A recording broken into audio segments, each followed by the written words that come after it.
allons parler les 4 choses à respecter, c'est-à-dire à faire lors de en tant qu'audité. Oui, nous allons parler aujourd'hui des audités. Il y a 4 éléments fondamentaux à faire lors d'un audit. Vous savez, l'audit est un élément, est une étape importante dans la vie d'un système de management, qui soit de la qualité, de la sécurité ou de la gestion de l'environnement. L'audit est moins important. Et les audités ont un grand rôle à jouer, car à travers eux, l'auditeur va essayer de comprendre le fonctionnement de leur système de management. À travers des interviews, à travers l'observation, il va collecter des preuves objectives sur lesquelles il pourra faire un jugement éclairé sur le statut de l'efficacité de leur système de management. Donc, ces 4 éléments seront capitaux pour toute personne qui sera audité. S'ils respectent ces éléments, ça va contribuer à la réussite de leur audit. Mais avant de voir ces 4 éléments, vous qui regardez présentement ma vidéo, si vous n'êtes pas abonné à cette chaîne, je vous invite à vous abonner tout simplement. Il y a plusieurs raisons. Sur cette chaîne, nous parlons de façon hebdomadaire sur les sujets liés au management de la qualité, la sécurité et la gestion de l'environnement. Donc, si vous êtes passionné par ces 3 sujets, vous êtes au bon endroit ici. Donc, il est capital pour vous, pour ne plus manquer aucune de mes vidéos, de vous abonner en appuyant sur la cloche afin de recevoir la notification à chaque fois que je publie une nouvelle vidéo.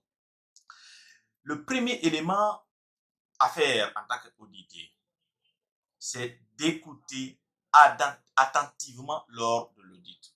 Écoutez attentivement avant de répondre à toute question posée par l'auditeur. Si vous jugez que vous ne comprenez pas la question, faites-le savoir à l'auditeur de la répéter. Si vous ne comprenez toujours pas la question, dites à l'auditeur de vous expliquer. L'auditeur essaiera mieux de s'expliquer. Il est très capital de ne pas répondre à une question dont vous ne comprenez pas. Donc, c'est le premier élément. Vous devez écouter attentivement et essayer de comprendre la question avant de le répondre. Si vous ne comprenez pas, n'essayez pas de répondre à la question.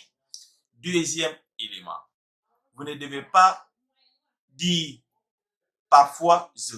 Il faut éliminer cet engagement dans votre jargon. On n'utilise jamais parfois je.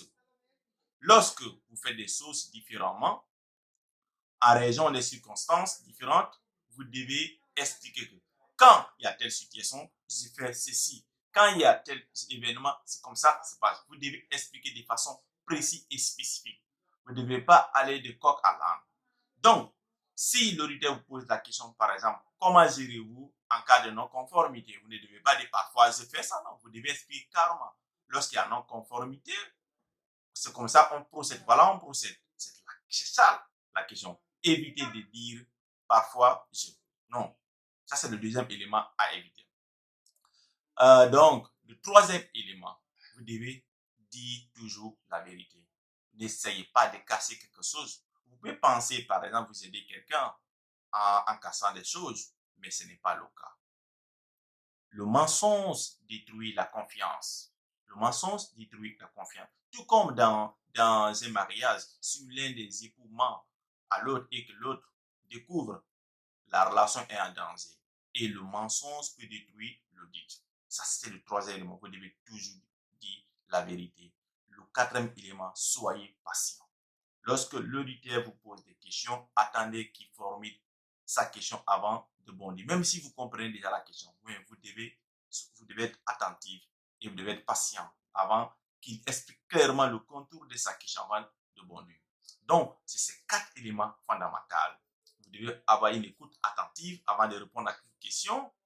Vous devez éviter de dire parfois je. Non, vous devez dire quand je. Quand il y a tel, je fais ceci. Vous devez être spécifique, précis et concis. Troisième élément à faire, vous devez toujours dire la vérité. Quatrième élément, soyez patient. Donc, vous savez que l'audit est un moment opportun pour vous aider. À travers l'audit, vous devez statuer. Donc, si vous ne dites pas la vérité à l'auditeur, les conclusions d'audit seront peut-être biaisées. Donc, vous devez aider l'auditeur à avoir des éléments lui permettant d'avoir un jugement objectif sur sa conclusion d'audit. Donc, c'est ce que j'ai voulu partager avec vous. Si vous aimez la vidéo, likez, partagez dans vos différents réseaux. À la prochaine.